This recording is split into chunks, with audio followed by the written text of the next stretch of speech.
What of the day, if it, just because the wheels are bigger doesn't mean you can't go lower. Yeah. Word to the wise, Matthew Ben, suck your phone off.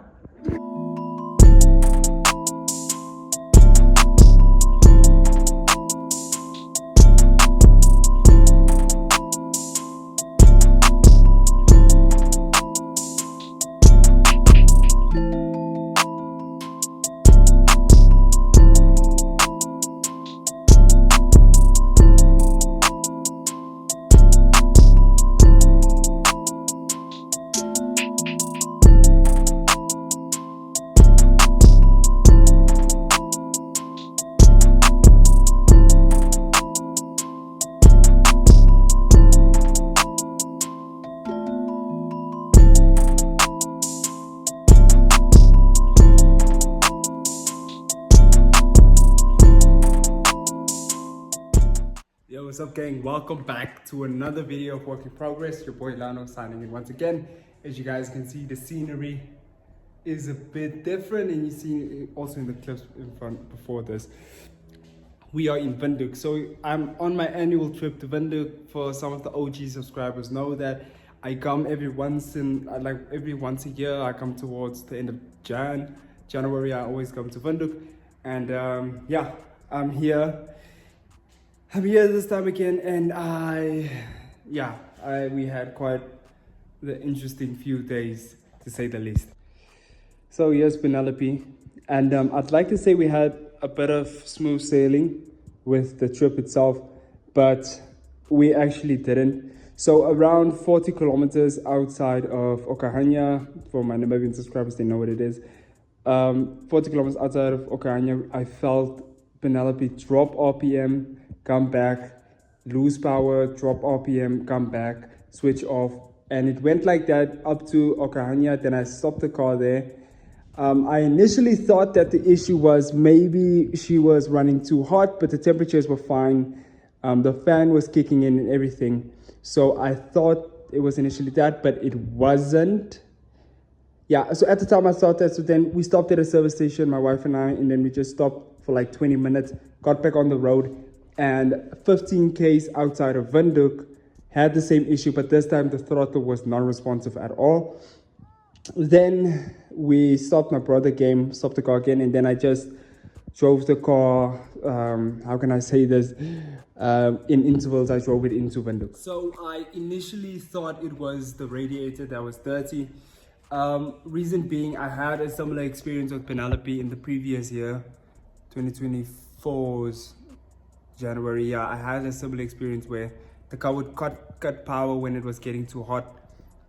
So then in the clips before this, you guys saw me actually try and flush out the radiator. I just cleaned it out a bit. As you guys saw, it was a bit dirty, so I cleaned it out a bit, and then I drove the car yesterday. I drove it was fine, there was no issues to it, but then it started acting up again. It did the same thing, only this time it was a bit worse, and I didn't have much time to actually fix it. And then I stood next to the road again. I didn't film any of that. And then I called someone. I don't know if you guys can remember Ethan, but his name is Heavy. For the guys in Windhoek that know him as Heavy, Ethan actually experienced a similar issue with his car. And then he said the issue with that it sounded the same to what I was experiencing. He said that he changed the petrol filter, and it solved the problem. It solved the problem for him. He also did advise me and told me that that can also not be the case for me, but it worked for him. So then this morning off camera, I took out the petrol filter. It was a bit of a mission. If you guys don't know, I'll run you guys through tomorrow when I get the new part, the new petrol filter. I'll run you in how to actually put it in, but it was a bit of a mission getting it out, but we got it out. And yeah, but so let's see if that works. So I did that this morning, didn't film much of it just because I didn't know what I was doing. So I felt like it's pointless taking you guys along with me to take it out or see me struggle to take it out, as opposed to me showing you how to actually put it back when I actually succeed with it. So let's see what happens. We're gonna check that tomorrow. But for the time being, I've also been tailing my brother's Polo, which I'm gonna show you guys in a minute.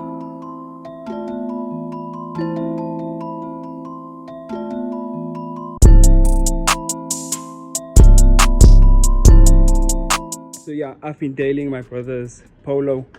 This is, if you guys don't know my brother, he's DownTime Customs. He has this class, very neat Polo Vivo. I believe this is a 1.4, not sure. There's the registration stuff is in there, but yeah, I've been dailing this for the time being. At his work, he has a work vehicle he drives with, so he doesn't need the car normally during the day. So I've just been running errands and stuff with this car. Pretty class car. I'll link his channel down below so you guys can check out the journey on it. He is running on a set of ARC coilovers, yellow springs, and drives pretty smooth for what it is. Has a couple of cool plans with the car, so I'll link his channel down below so you guys can check him out. But yeah, that has been much of that for a while. Also has a sound system set up at the back. I'll show you guys that later or whenever. And but yeah, pretty cool car. Drives really well. So I don't know where this video is going to really lead to, because I have a couple of other things planned for this week as well. So let's see what happens. Yeah, I'll just take you guys along for the journey. If you do like Stan's content, do subscribe and do like this video. And yeah, keep your post notifications open for possible things that may be coming on for the channel, because I'm getting some inspiration while being here. But yeah.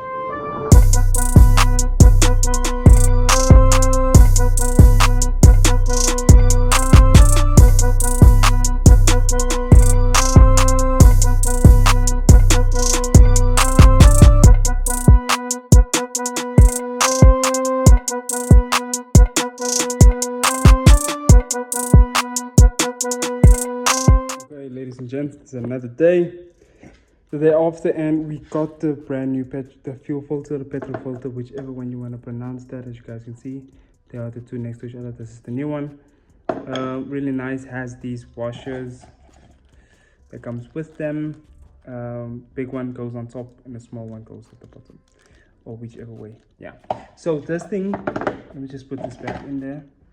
This the petrol filter sits in this bracket. So this bracket goes around here. So hold on, I'm trying to one arm this. So the bracket goes in like that. Sits up there, just above the intake. Sits there, and the fuel filter sits in the bracket as such. I hope that makes sense. So yeah, I am going to be putting you guys on a time lapse whenever. To put this in, put all the washers and everything back into it, and then let's see if she starts and runs well.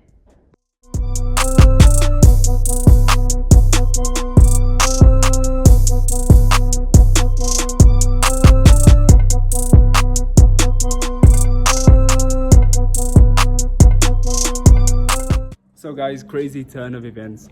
I ended up forgetting to fully film the entire process of putting the fuel filter back in, but it is in. I have been driving Penelope. She has been reacting really well.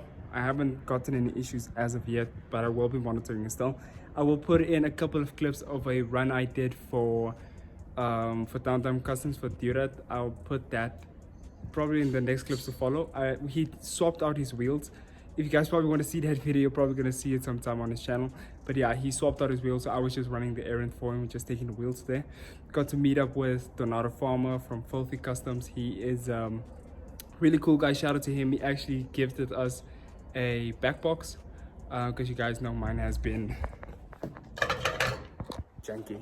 So yeah, he gifted us a back box. Really cool dude. If you guys want to check out his content, I'll link his Instagram down below, and you guys can check him out. So yeah, that'll follow now.